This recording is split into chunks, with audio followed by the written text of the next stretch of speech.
Noticentro 1, CMI. Buenas noches, bienvenidos a las noticias. Los siguientes son los 3 hechos más importantes de hoy en Colombia. El presidente Gustavo Petro visitó hoy Rosas, municipio del Cauca, donde un gigantesco derrumbe bloquea el paso hacia el sur del país. Allí anunció la construcción de una doble calzada entre Popayán e Ipiales y el uso de un puente marítimo entre Buenaventura y Tumaco para transportar carga. Además, dijo que en menos de 15 días estará la tierra para reubicar a las personas damnificadas por el deslizamiento. Vamos a ampliar esta noticia en nuestra emisión nacional a las 9 de la noche. Riesgo en Sumapaz. Los habitantes de la zona rural arriesgan sus vidas por puentes colgantes y poleas para cruzar caudalosos ríos. Esta es la única forma que tienen los habitantes de la vereda Ánimas Bajas para salir al casco urbano de Sumapaz. Todos los días arriesgan su vida para ir al médico o llevar a sus hijos al colegio. La tarabita, una canasta con 2 sillas en madera que usan los niños, adolescentes y adultos mayores, tiene más de 30 años de construida. La personería le puso la lupa a los puentes peatonales y colgantes en la localidad, encontrando que la mayoría están deteriorados. En riesgo también están varios municipios de Cundinamarca por las crecientes súbitas del río Sumapaz. Ampliación de esta noticia en nuestra emisión nacional a las 9 de la noche.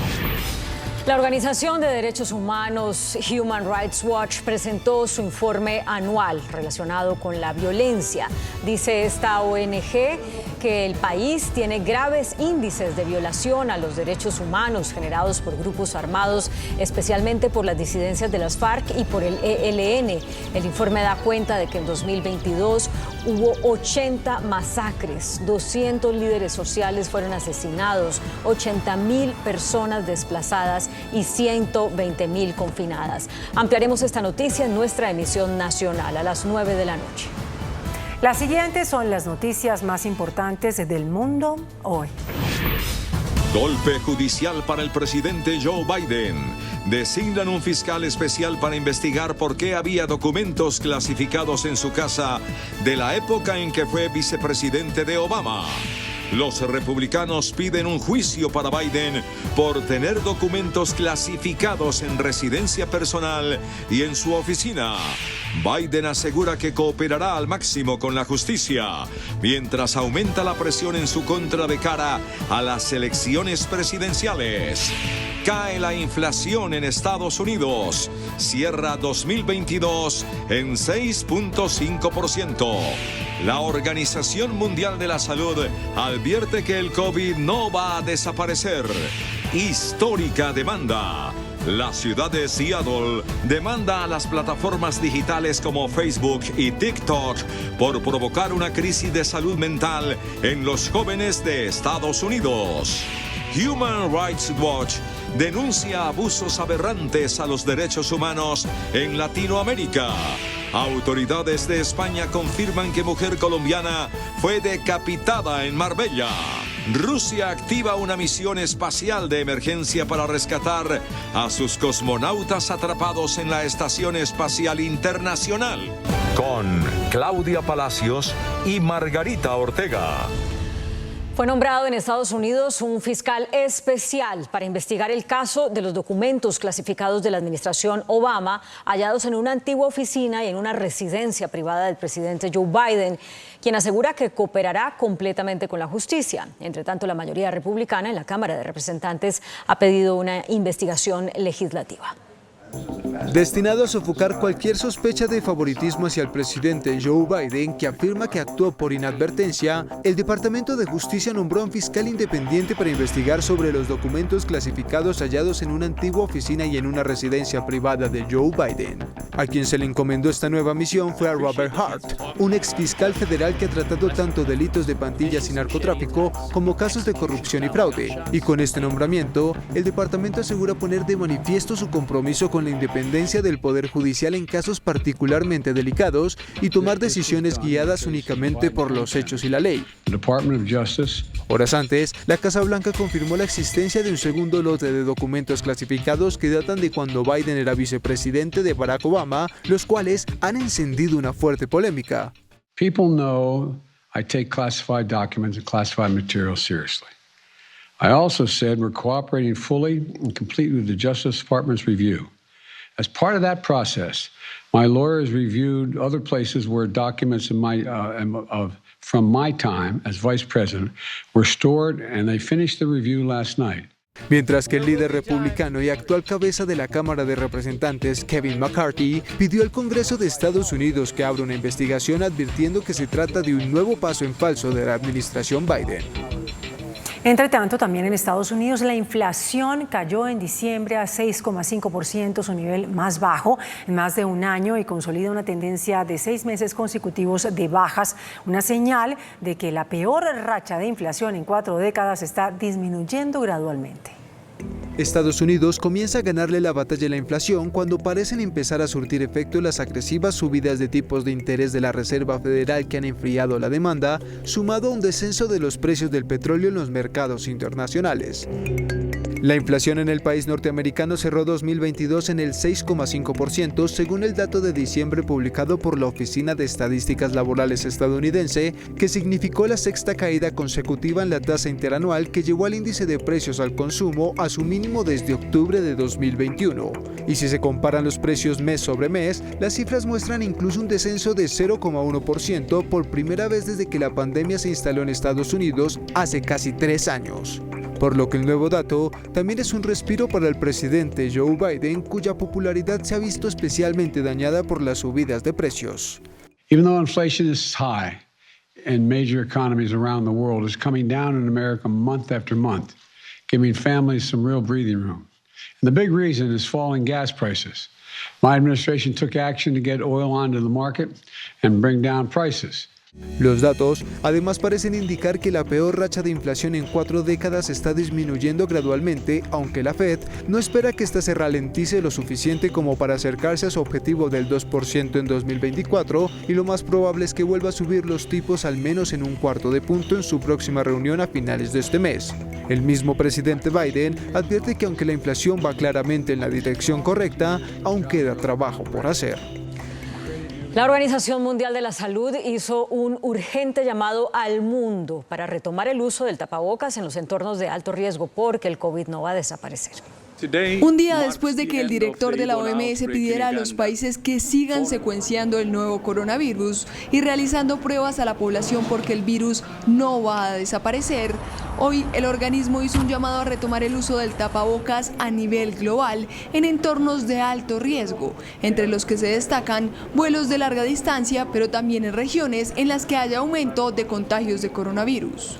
In the community, for the general public, WHO does recommend the wearing of masks when you're indoors, when in particular when there's crowding, when ventilation is poor or you don't know what the ventilation is, and that can include a variety of different types of settings like public transport, but can also include buildings. Aseguró que no deben dirigirse restricciones para poblaciones específicas, dado que están registrando casos nuevos de coronavirus de forma generalizada en varios países de América, Europa y Asia. Esta reacción de la OMS ocurre en medio de la propagación de la subvariante apodada como Kraken, que surge de la variante Omicron del coronavirus. Actualmente, esta subvariante se ha detectado en 29 países y parece ser más contagiosa, aunque no más letal, luego de resultar siendo la subvariante dominante en distintos países durante los primeros días de 2023. Una histórica demanda se presenta en Estados Unidos, la ciudad de Seattle. Allí se iniciaron acciones legales contra las gigantes de las redes sociales por provocar una crisis de salud mental en los jóvenes. Las escuelas públicas de la ciudad de Seattle, en Washington, han sido las últimas en sumarse a una ofensiva contra las grandes tecnológicas en defensa de la salud mental de los estudiantes. El distrito escolar de la ciudad, cuna de empresas como Microsoft o Amazon, inició el 6 de enero un proceso judicial que busca cambiar la manera en la que operan TikTok, Instagram, Facebook, Snapchat y YouTube. De acuerdo con la demanda, estas plataformas explotan el sistema de recompensas del cerebro de los jóvenes para que estos vuelvan una y otra vez a las aplicaciones y les generan ansiedad, depresión y pensamientos suicidas. La demanda critica el modelo de negocio de las tecnológicas, la economía de la atención que aspira a maximizar el tiempo ante la pantalla. El argumento de las autoridades escolares es que los jóvenes son más vulnerables a las conductas de manipulación, porque sus cerebros no están completamente desarrollados para controlar los impulsos o tener suficiente madurez emocional. Esto habría provocado que se multipliquen en los centros educativos los casos de estudiantes con ataques de pánico, depresión y otros síntomas que han lastrado su desempeño en las aulas y alimentado el ausentismo, lo que puede llevar al abuso de sustancias y a la baja de la escuela. La querella demanda a las tecnológicas que se hagan cargo de los recursos adicionales necesarios para la atención de esa emergencia. California sigue azotada por las tormentas. Se prepara para la llegada de un nuevo ciclón. Los ríos atmosféricos consecutivos que azotaron a California en las últimas semanas han arrojado cantidades asombrosas de lluvia en el estado y han dejado inoperativas docenas de carreteras, y aún más lluvia está en camino para los próximos días. Al menos 40 rutas estatales estaban cerradas en todo el estado, por lo que las autoridades le piden a las personas que eviten usarlas y se queden en sus casas a menos de que sean viajes esenciales. En 16 días, partes de California recibieron del 50% al 70% de la cantidad de precipitaciones que normalmente recibirían en todo un año.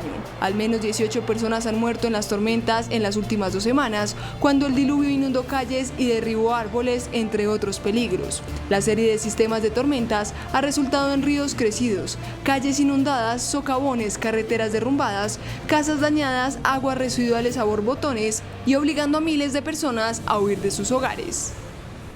Human Rights Watch pide a América Latina abordar la pobreza, la corrupción y la inseguridad y denuncia una aberrante violación de derechos humanos en varios países. En su informe anual correspondiente al año pasado, Human Rights Watch dice que el panorama de derechos humanos en Latinoamérica es uno de los peores en años. Señala a los gobiernos de Venezuela, Cuba y Nicaragua de cometer abusos aberrantes por un reiterado recrudecimiento de la violencia y pobreza, y afirmó que los gobiernos de la región deben proteger la democracia ante las dictaduras. Latinoamérica está pasando por un momento muy difícil en materia de derechos humanos. Tenemos dictaduras en la región como son Venezuela, Nicaragua y Cuba, donde se suprime todo tipo de disenso y de crítica a las autoridades. Pero también tenemos gobiernos que fueron elegidos democráticamente, pero que se han dedicado a destruir las instituciones democráticas y la separación de poderes. Según el organismo, el deterioro de los derechos humanos en la región ha impulsado a millones de personas a dejar sus hogares, ciudades e incluso países, aumentando la crisis migratoria que perjudica a buena parte de la región y explica el porqué de estos fenómenos. Está asociado a un fenómeno de problemas de crisis postelectorales que vemos en la región. Para Human Rights Watch, los gobiernos de Latinoamérica y el Caribe deben tomar medidas para abordar los derechos humanos, la pobreza, la desigualdad, la corrupción, la inseguridad y el daño ambiental, al mismo tiempo que proteger la democracia. Al menos una persona murió y más de 30 resultaron heridas durante nuevos choques entre manifestantes y fuerzas de seguridad en el Perú, en Cusco específicamente, en el sureste del país, donde aumentan las movilizaciones que exigen la renuncia de la presidenta Dina Boluarte y elecciones inmediatas. Cusco, la antigua capital inca, fue el escenario de una fuerte jornada de protestas que, al igual que las otras realizadas en el país, fueron duramente reprimidas por las fuerzas de seguridad peruanas, que han sido denunciadas por grupos de derechos humanos por no hacer un uso proporcionado de la fuerza. Durante las movilizaciones que exigen la renuncia de la presidenta Dina Boluarte y elecciones inmediatas, al menos una persona murió y más de 50 resultaron heridas durante los fuertes choques entre manifestantes y fuerzas de seguridad. Tras poco más de un mes desde que estalló la crisis en territorio peruano, más de 40 manifestantes fallecieron en enfrentamientos directos con las fuerzas del orden, mientras se reportó el caso de un policía que fue quemado vivo por una turba. Los bloqueos y marchas ya se extendieron a 10 de las 25 regiones del país y en Lima ya se anunciaron manifestaciones con la consigna "Ni un muerto más". Y en medio de la polémica por la dura represión ejercida, el ejército ha señalado a los manifestantes de usar armas y explosivos caseros que han obligado una respuesta extrema. Una colombiana fue decapitada y arrojada al mar por su expareja en España. A la víctima de 46 años, que había recibido amenazas previas por parte del agresor, también le cortaron las manos y fue hallada en una playa turística en Marbella.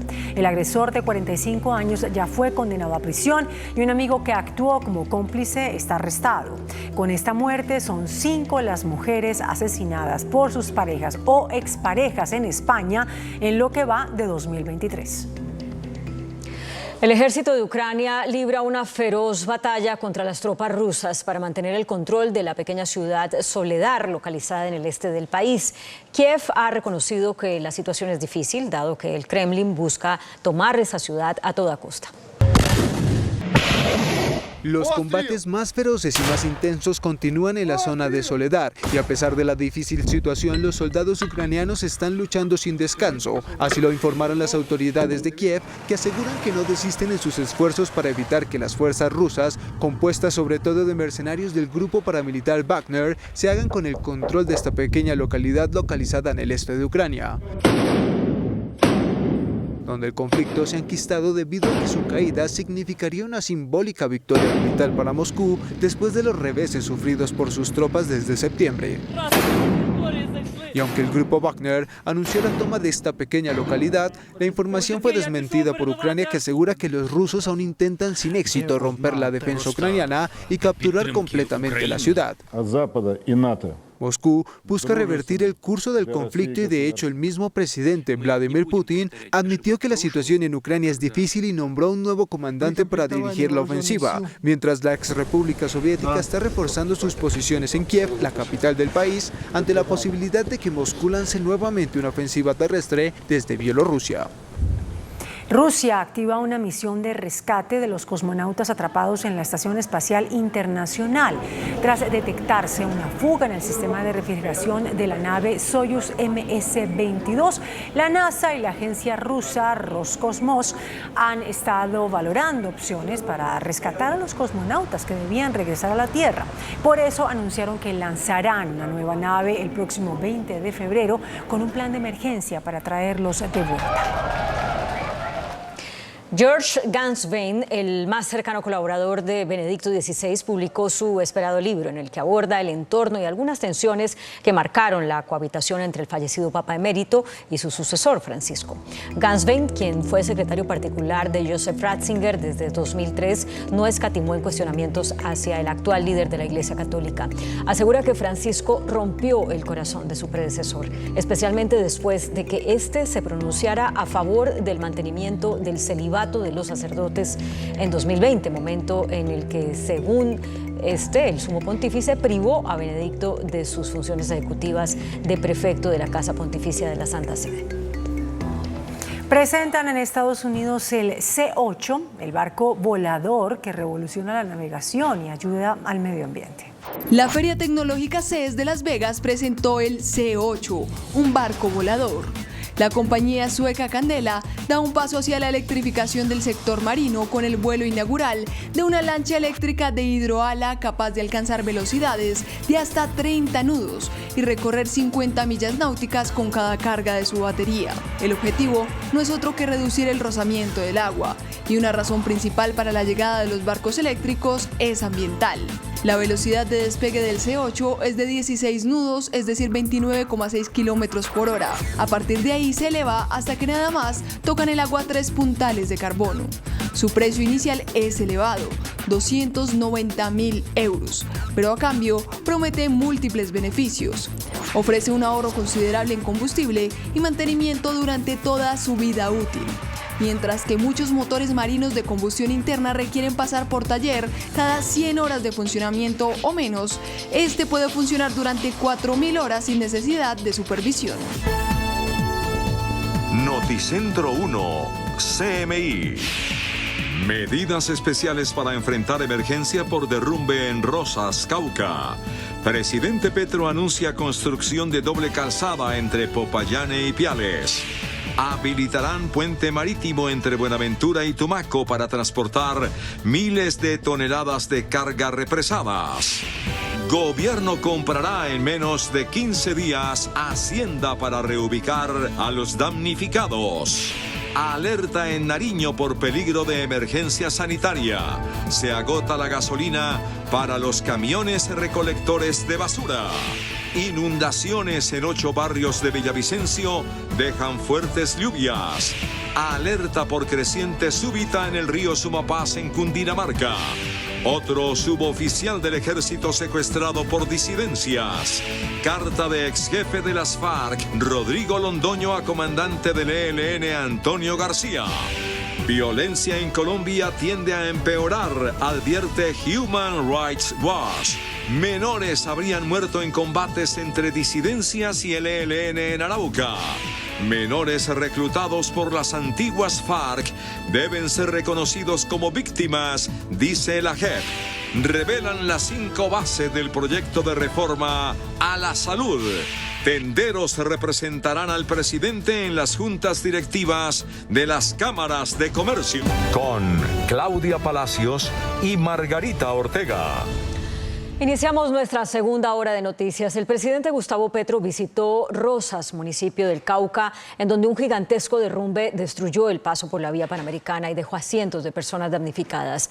Anunció estudios para la construcción de una doble calzada entre Popayán e Ipiales y también un puente marítimo entre Tumaco y Buenaventura para poder mover la carga represada. Además, afirmó que en menos de 15 días se comprarán las tierras para reubicar a las personas damnificadas. Ante la destrucción de la única vía pavimentada que une a Nariño y el sur del Cauca con el resto del país, el presidente Gustavo Petro insistió en la necesidad de revisar el buen funcionamiento del puente aéreo y la implementación inmediata de un puente marítimo. No un puente de hecho, sino un barco, una navegación marítima entre Tumaco y Buenaventura que permita que muchos productos, sobre todo, no se vayan a podrir del lado del sur del Cauca y del lado de Nariño. El jefe de Estado aseguró que están estudiando ampliar la cobertura de la doble calzada entre los dos departamentos por un costo aproximado a los 12 billones de pesos. Se extienda la doble calzada desde Popayán, pasando por Timbío hasta el Estanquillo y llegue hasta el aeropuerto Chachagüí, porque ya está contratado, ya está en construcción, Chachagüí, Pasto y también Pasto y Ipiales. Como el recorrido se debe hacer por una vía destapada, el peaje ubicado en la vereda El Mango, zona rural de El Patía, permitirá el tránsito de los vehículos sin hacer efectivo el pago del valor estipulado. El peaje que existía obviamente deja de cobrar peaje. A partir de mañana ustedes han decidido, sí, señor, que se deja de cobrar porque la vía pues quedó interrumpida. Dio a conocer que ya se tiene ubicado un sitio para comprar y reubicar a los damnificados de la avalancha. Deben ser tierras fértiles, media hectárea como mínimo para cada familia. Esto sería el inicio de un área que permita disminuir la tensión por la tenencia de tierras que existe en la región. El comienzo de una gran zona campesina que quisiéramos desarrollar, que podría incluso ayudarnos a aliviar las presiones sociales que hay en el norte del Cauca. Esta zona debería ser comprada en menos de 15 días, aplicando las ventajas que otorga la ley 1523 de 2002 y albergaría a 700 personas que hasta el momento se tienen registradas como afectadas de 7 veredas golpeadas por la avalancha. Los transportadores revelaron los detalles de cómo operará el puente marítimo para evacuar la carga represada por el derrumbe en Rosas, Cauca. Son cerca de 5.000 tractocamiones los atrapados en el departamento de Nariño por el derrumbe registrado en Rosas, Cauca. Se acordó una solución fluvial que operaría así.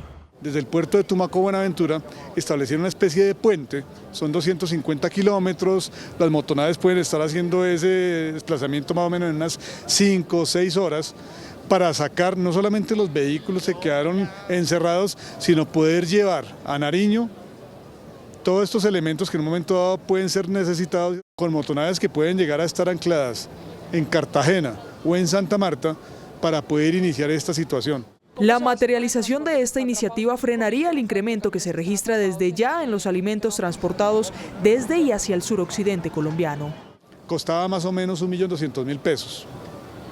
A partir del momento en que se presenta, digamos, esta emergencia, el flete subió a 5.300.000 pesos. El peaje del bordo, ubicado sobre la vía panamericana, dejará de cobrarse temporalmente. Es que son millonarias las pérdidas que deja por día el bloqueo de la vía panamericana. Por el derrumbe en Rosas Cauca, según los gremios económicos del Valle, se está perjudicando el 16% de las exportaciones que salen hacia Ecuador, afectando sectores farmacéuticos, agroindustriales e industriales. Para el Valle del Cauca, Ecuador es el segundo destino de exportación más importante después de Estados Unidos. Representan ventas de alrededor de $1 millón diarios. O sea, cada día que pasa se pierden esas exportaciones, esas ventas. Además, se suma la crisis por la falta de combustible y el impacto negativo para el sector agrícola del país al tener más de 300.000 litros de leche en riesgo de pérdida al permanecer represados en Nariño. Porque son 364.000 litros de leche diarios, que representa la producción de 22.000 unidades productivas en el departamento de Nariño, los que podrían estarse perdiendo en las próximas horas. El empresariado del occidente colombiano elevó un llamado al gobierno nacional para poner en marcha planes de contingencia, activando el traslado de mercancía, insumos, alimentos y combustibles por vía aérea o marítima a través de la conexión Tumaco-Buenaventura. El presidente de la Asociación de Exportadores, Javier Díaz, reportó más de 1.500 vehículos represados por el cierre de la vía panamericana.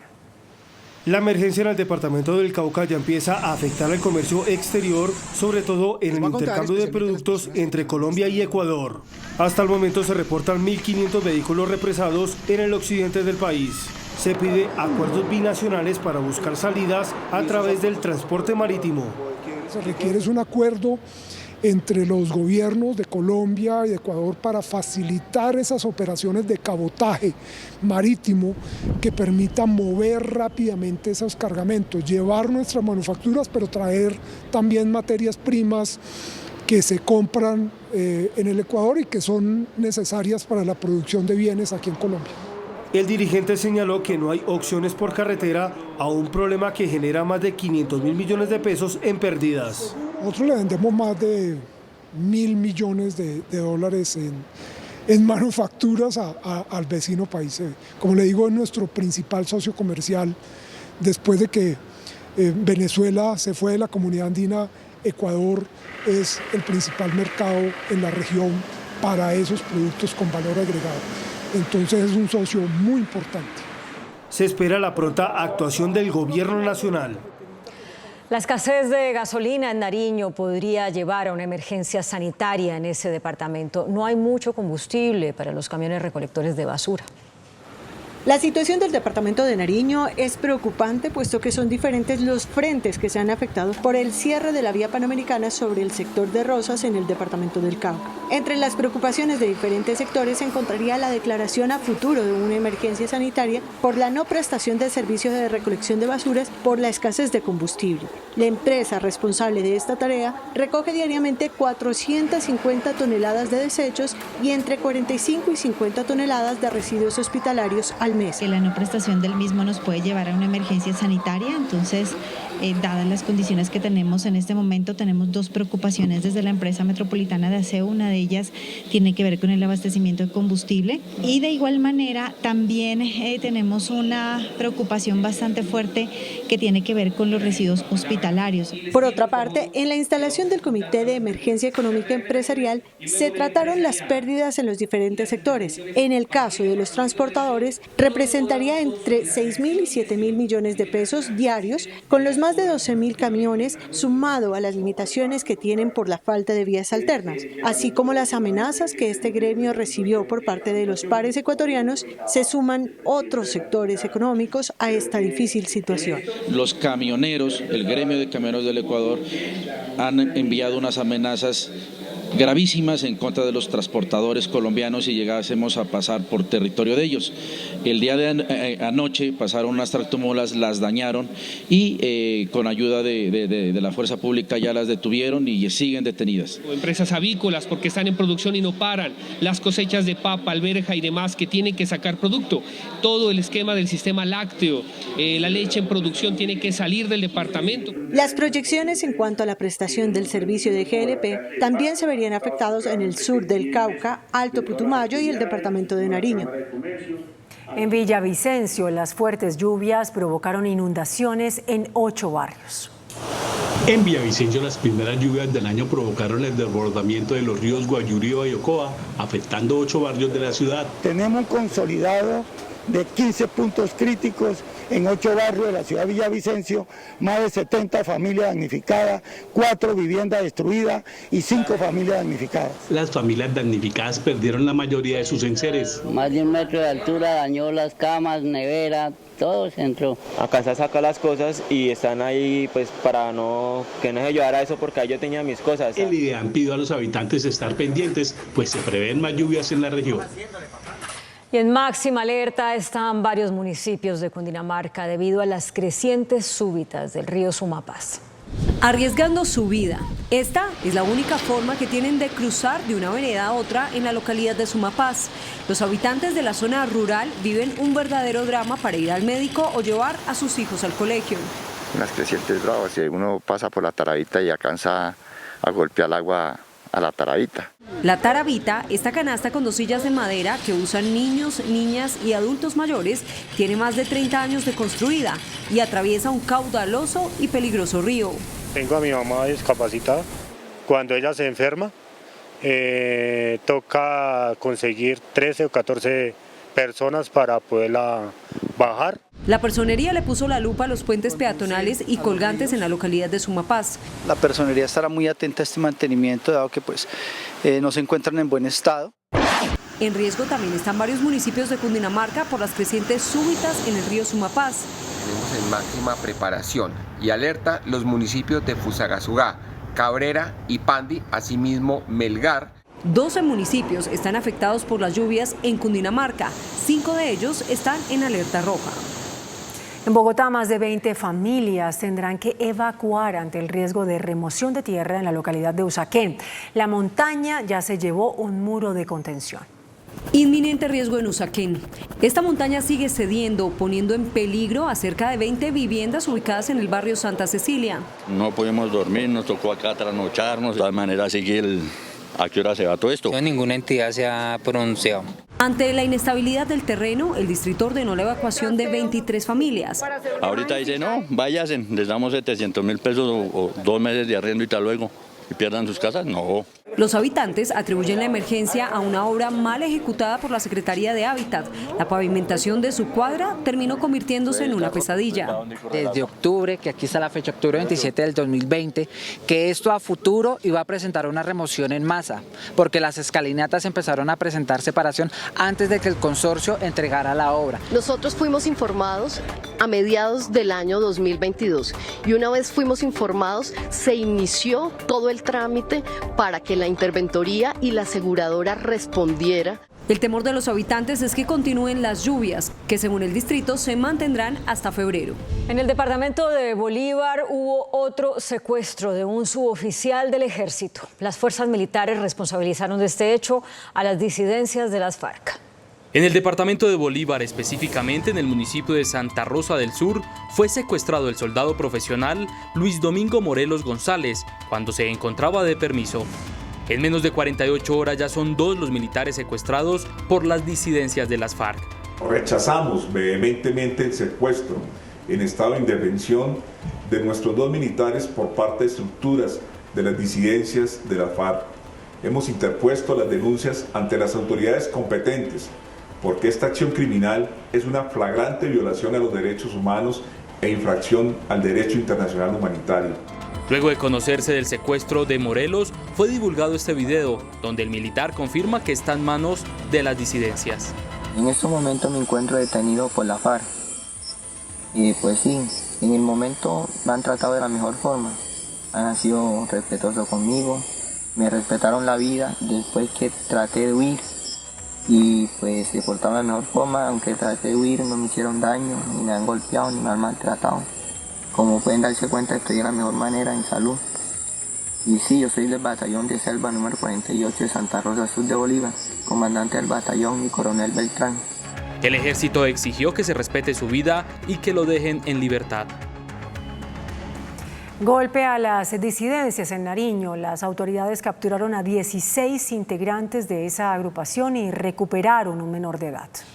La tregua entre la columna Uria Rondón del Comando Coordinador de Occidente de las FARC y la segunda Marquetalia se rompió tras múltiples ataques en Tumaco, Nariño.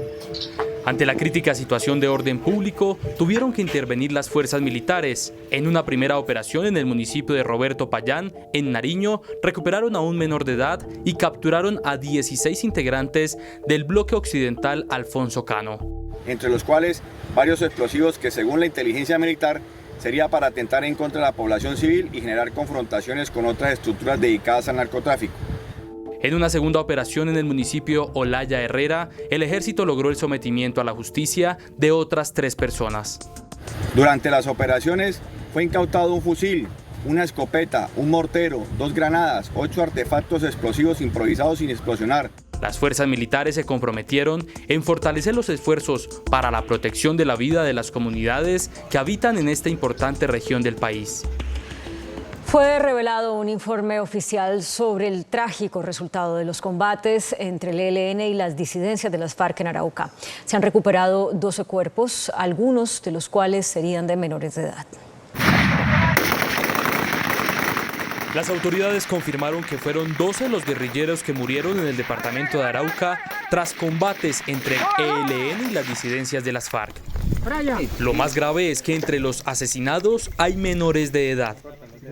Lo que ya tenemos el día de hoy es que varias familias se han acercado a nuestro despacho, indicando que por los videos que han circulado por redes sociales han reconocido algunas personas, dentro de ellos menores de edad. La violencia en Arauca no cesa, especialmente en municipios como Puerto Rondón, Arauquita y Tame. Y lo que vemos es desde el primer día del 2023 es una incursión fuerte hacia el territorio donde las FARC se han ido concentrando, donde están fuertes, donde tienen un control territorial. La guerra ha impactado gravemente a las comunidades, tanto que los pobladores ya no pueden pasar de una vereda a otra porque son asesinados. Cada actor armado en sus retenes ilegales, si tú eres de una vereda que está asociada a las FARC, te declaran objetivo militar y esto genera que si caes en un retén te puedan asesinar. Hace 3 días tuvimos el asesinato de un joven que venía de una vereda de territorio donde hace presencia las FARC y el ELN lo lleva y posteriormente lo asesina. En el 2022 se registraron 352 homicidios en ese departamento, mientras que en el año 2021 se reportaron 171 asesinatos, representando un aumento del 105% según cifras de la Defensoría. El excomandante de las FARC, Rodrigo Londoño, conocido como Timochenko, envió una carta al comandante del ELN, Antonio García, ofreciéndose a ser puente de diálogo con esa agrupación y facilitar una eventual negociación de paz con el gobierno. El ex jefe de las FARC le expresó a Antonio García, comandante máximo del ELN, su disposición para mediar en las negociaciones con el gobierno nacional. Estoy presto a conversar con el ELN en el lugar y condiciones que el gobierno Petro y las autoridades lo permitan. Mi deseo es aportar un grano de arena en la titánica tarea de lograr la paz total que anhela la nación colombiana. De acuerdo con Rodrigo Londoño, hoy presidente del Partido Comunes, las dificultades propias o las tensiones innecesarias surgidas dentro o fuera de la mesa de negociación han de ser rápidamente atendidas con grandeza y generosidad. Dijo además que los desencuentros y contradicciones son propios de esta negociación. Human Rights Watch presentó su informe sobre violencia, desplazamiento y confinamiento en los últimos años en Colombia. Concluye que esta problemática tiende a empeorar. La organización de derechos humanos estadounidense Human Rights Watch presentó su informe anual del 2022 relacionado con violencia. Colombia presenta uno de los peores índices generados por grupos armados. Estamos hablando de un 2022 con a lo menos 80 masacres, con 200 asesinatos de líderes sociales, con más de 80.000 personas que han sido víctimas de desplazamientos forzados masivos, más de 120.000 que han estado confinadas, es decir, indicadores de violencia que son muy graves. El informe hace referencia a los grupos más violentos. Las disidencias de la FARC, estamos hablando de distintos grupos que incluyen a la segunda Marquetalia y a grupos asociados con Iván Mordisco, y que están en disputas en algunas zonas del país, por ejemplo, en Putumayo y en Nariño y en Cauca. también el ELN con gravísimos abusos en Arauca, por ejemplo, y en Chocó. Le preguntamos al subdirector de la organización, Juan Papier, sobre los avances del gobierno Petro y los recientes ceses del fuego decretados. No podemos saber si eso es consistente con lo que se ha acordado o no lo es. Entonces creo que tenemos que ser mucho más claros sobre cuáles son las obligaciones de estos grupos y cómo se va a realizar la fiscalización para garantizar que cumplan con estas obligaciones. También habló de lo positivo que representa una transición democrática. Y hubo un cambio de un gobierno de derecha a un gobierno de izquierda, por primera vez un cambio de este tipo en Colombia, y eso ocurrió de forma ordenada y pacífica, y creo que hay que destacar la capacidad de la democracia colombiana, a diferencia de otras democracias en la región, para procesar este proceso de transición. Concluyó diciendo que es un gran desafío el que tiene el actual gobierno para lograr la paz que Colombia sueña.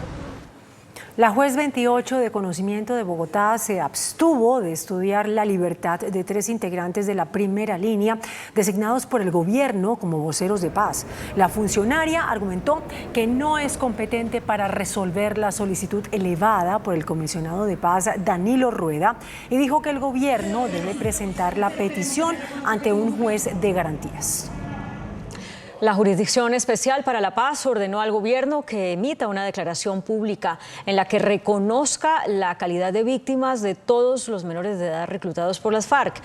La orden se da luego de estudiar una petición de varias organizaciones no gubernamentales que solicitaron aclarar una declaración del exministro de Defensa Diego Molano, quien en 2022 dijo que los menores de edad eran máquinas de guerra, al referirse a los resultados de un operativo militar.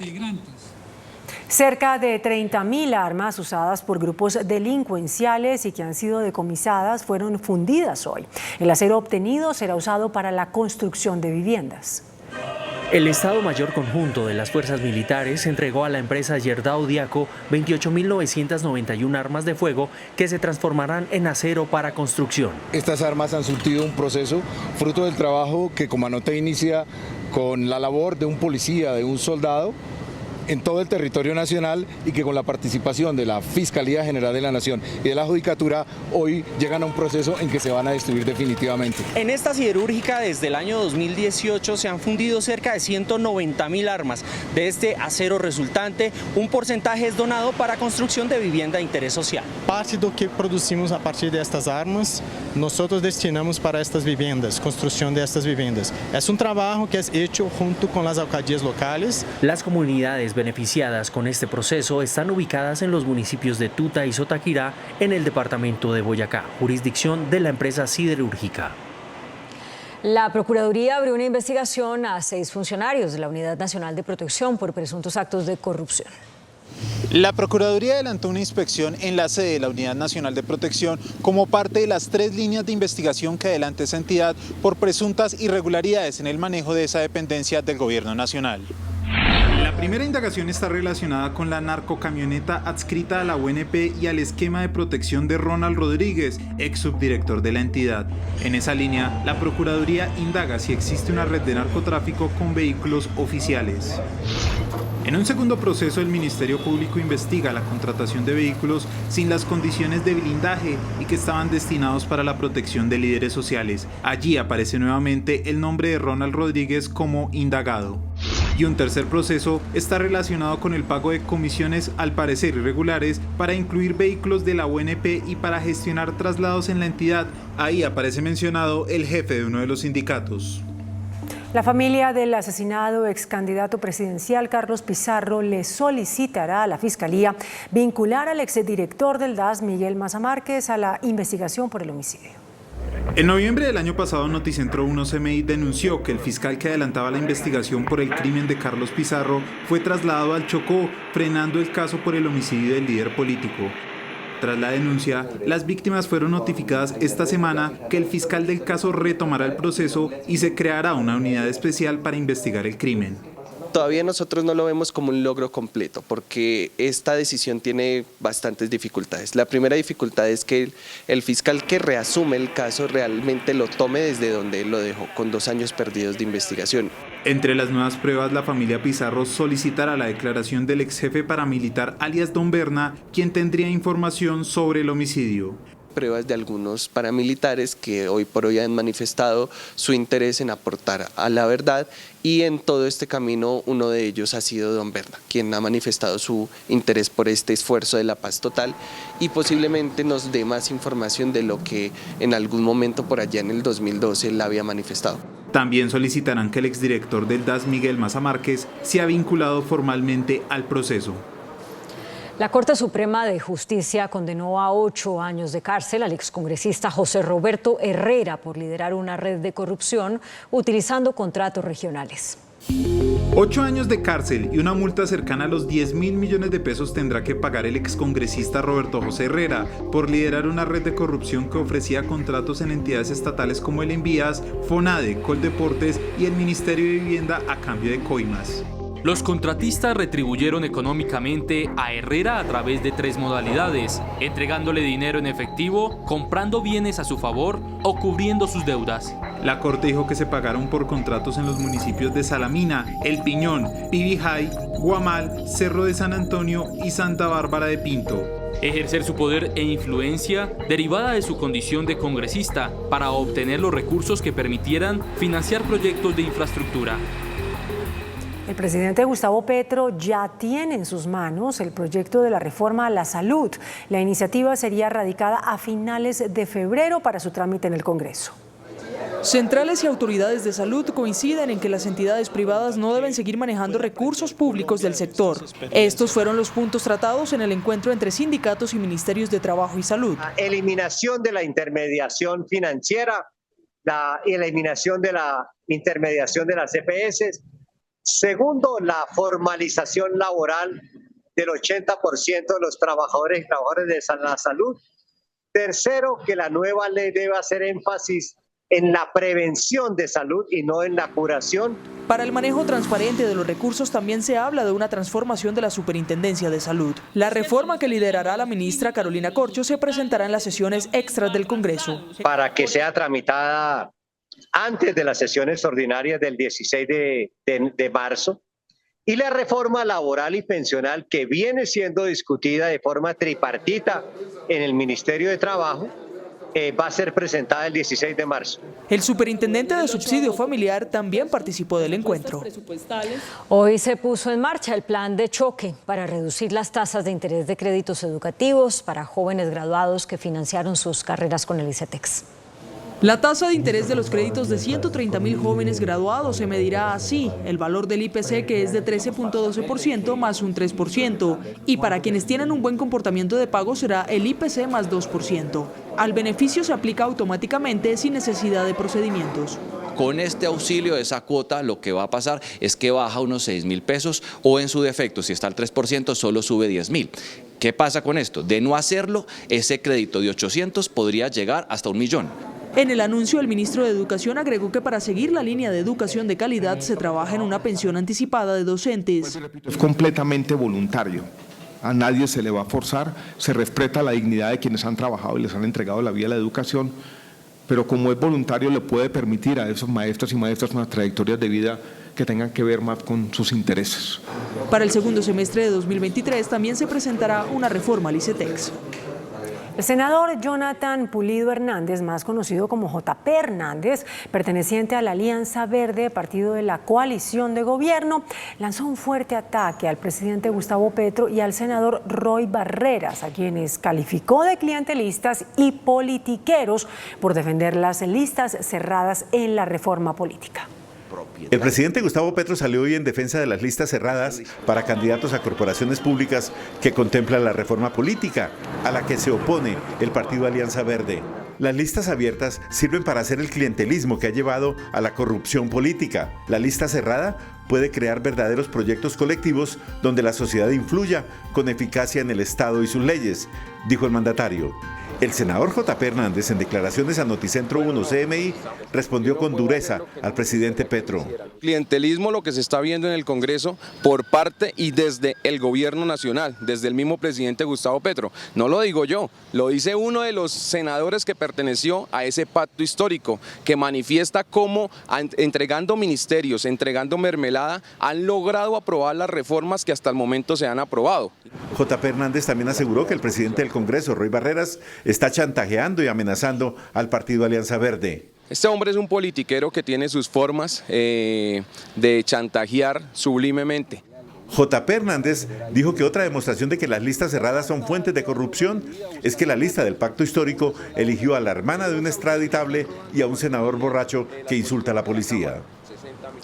El exsenador Guillermo Alfonso Jaramillo anunció hoy su candidatura a la alcaldía de Bogotá. Prometió que hará un plan maestro de movilidad con 6 líneas de metro subterráneo y eliminará el pico y placa en zonas periféricas de la capital.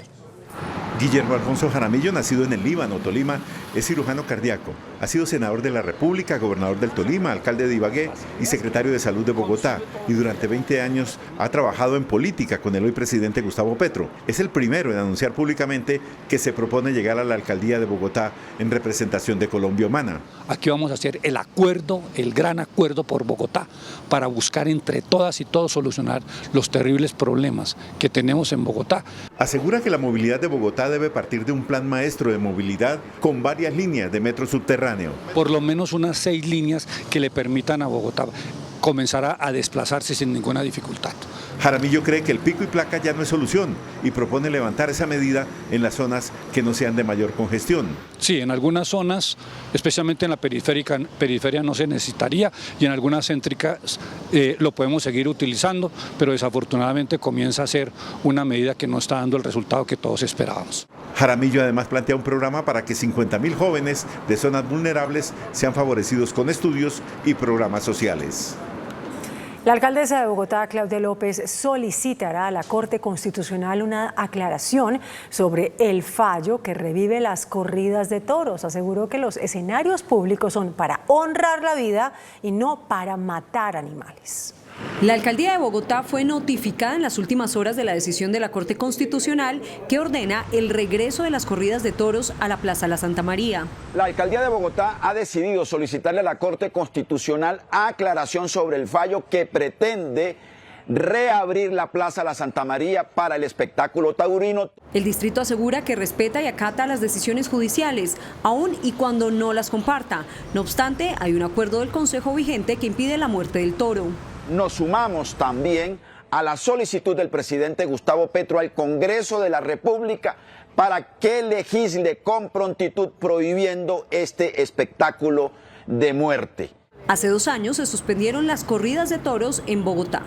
La inflación en Estados Unidos en diciembre bajó al 6,5%, su mínimo en más de un año. Un fiscal especial investigará documentos clasificados hallados en propiedades privadas del presidente Joe Biden. Noticias del mundo en Noticentro 1 CMI. La inflación en Estados Unidos cayó en diciembre a 6,5%, su nivel más bajo desde octubre de 2021 y consolida una racha de 6 meses consecutivos de bajas en el índice de precios al consumidor, que parece indicar que la peor racha de inflación en 4 décadas en el país norteamericano está disminuyendo gradualmente. Un fiscal especial fue nombrado para investigar sobre los documentos clasificados de la administración Obama hallados en una antigua oficina y en una residencia privada del presidente Joe Biden, quien asegura está dispuesto a cooperar completamente con la justicia, mientras la mayoría republicana en la Cámara de Representantes pide una investigación legislativa. Al menos una persona murió y cerca de 50 resultaron heridas durante nuevos choques entre manifestantes y fuerzas de seguridad peruanas en la ciudad de Cusco, en el sureste del país, donde crecen las movilizaciones que exigen la renuncia de la presidenta Dina Boluarte y elecciones inmediatas. El gobierno plurinacional de Bolivia, a través de su Cancillería, se solidarizó con la vicepresidenta Francia Márquez, quien denunció un posible atentado en su contra. El encargado de negocios de la embajada denunció que siguen los planes golpistas contra el gobierno de Luis Arce. Gabriel Campero es el encargado de negocios de la Embajada Boliviana en Colombia. En su voz, expresa la solidaridad con el gobierno colombiano y los hechos denunciados por la vicepresidenta Francia Márquez. Condena estos hechos, los cuales atentan contra la vida de líderes, ¿no?, los cuales han sido democráticamente electos. Y lógicamente mandamos toda nuestra solidaridad a la compañera Francia Márquez y a todo el gobierno del compañero Gustavo Petro ante estos intentos, que lo que no se puede ganar por las urnas se trata por la violencia. El diplomático también habla sobre la situación interna que hoy vive Bolivia y advierte de los peligros que enfrenta la democracia y los posibles intentos de reevitar el golpe de Estado de 2019. Nosotros no estamos siendo exentos de una posible situación de intento de golpe de Estado, el cual lo están manejando a través de discursos que van asociados a supuesta lucha por derechos humanos, que no existe democracia, que no existe, cuando hemos demostrado nosotros a través de las urnas de que efectivamente existe democracia en nuestros pueblos, en nuestros gobiernos que son progresistas. Campero destacó el crecimiento económico que ha tenido el país suramericano, uno de los más altos de la región. El peso colombiano es una de las monedas más revaluadas. La cotización del dólar ya se ubica por debajo de los 4.700 pesos. El precio del dólar bajó en la jornada de este jueves debido a los datos de inflación en Estados Unidos que estuvieron en línea con las estimaciones del mercado financiero. La divisa se cotizó en promedio en 4.691 pesos, lo que representó una disminución de 57 pesos frente a la jornada anterior. La tendencia resultó positiva si se tiene en cuenta que reduce las presiones de la Reserva Federal. El mercado asume que esa evidencia es suficiente para considerar que la inflación tocó techo y que la FED quizás modere sus incrementos en tasas de interés. Para Colombia es favorable, pero también dependerá del contexto interno. Trae tranquilidad al mercado y hace que los flujos se organicen y que mercados emergentes castigados como Colombia pues traten de corregir ese error. El precio del dólar tocó mínimos de 4.656 pesos en una jornada donde se negociaron 1.622 millones de dólares. El presidente Gustavo Petro anunció hoy que los pequeños tenderos serán sus representantes en las juntas directivas de las cámaras de comercio de todo el país. En Colombia, de acuerdo con cifras de la Federación Nacional de Comerciantes FENALCO, hay cerca de 500.000 tiendas, la mayoría de estratos 1, 2 y 3. Pues hoy, voceros de estas tiendas de todo el país estuvieron en la Casa de Nariño reunidos con el presidente Gustavo Petro. Le solicitaron que por favor los tenga en cuenta para evitar la tramitología en las cámaras de comercio y que se bajen los costos de intermediación. Hay costos innecesarios en la cadena de intermediación, que hay costos injustos como el que es la renovación de Cámara de Comercio todos los años. Yo espero que nunca lo pongan, señor presidente, a renovar su cédula todos los años. Es un costo injusto. Queremos participación en las cámaras de comercio porque es importante participar en esas decisiones. El jefe de Estado respondió e hizo eco de esta petición. Manifestó que sus delegados, los del presidente de la República en las 57 cámaras de comercio que hay en el país, serán tenderos. ¿Qué es lo que yo veo de esas cámaras? Ahí me van a levantar mañana en la prensa. En la prensa me levantan. Esas cámaras manejan mucho billete. Es un billete público, ¿cierto? Público, esos son impuestos, registros, cosas que son de carácter público que se le dejaron, porque hubiera podido manejarlo una entidad pública, pero se le dejaron a las cámaras de comercio. El jefe de Estado también se comprometió a establecer líneas especiales de crédito para las cerca de 500.000 familias que viven de las tiendas en Colombia. Nunca me ha fallado. Buen rendimiento, gran potencia. Por eso le doy mantenimiento regularmente. Mantén al máximo tu desempeño sexual en Boston Medical Group. Ecopetrol anunció la construcción de un nuevo parque solar en el país. Se trata de un contrato que suscribieron Ecopetrol y la empresa Total en un acuerdo para la construcción y operación de un parque solar fotovoltaico de 100 megavatios en Campus Rubiales, ubicado en el municipio de Puerto Gaitán Meta. Total Eren tendrá una participación del 51% en el proyecto y Ecopetrol el 49% restante. Se tiene previsto que las obras de construcción inicien en el primer trimestre de 2023 y el parque entre en operación durante el primer trimestre de 2024. El parque solar contará con 180.000 paneles cuya capacidad equivaldrá a abastecer de energía a una ciudad de 150.000 habitantes durante todo un día.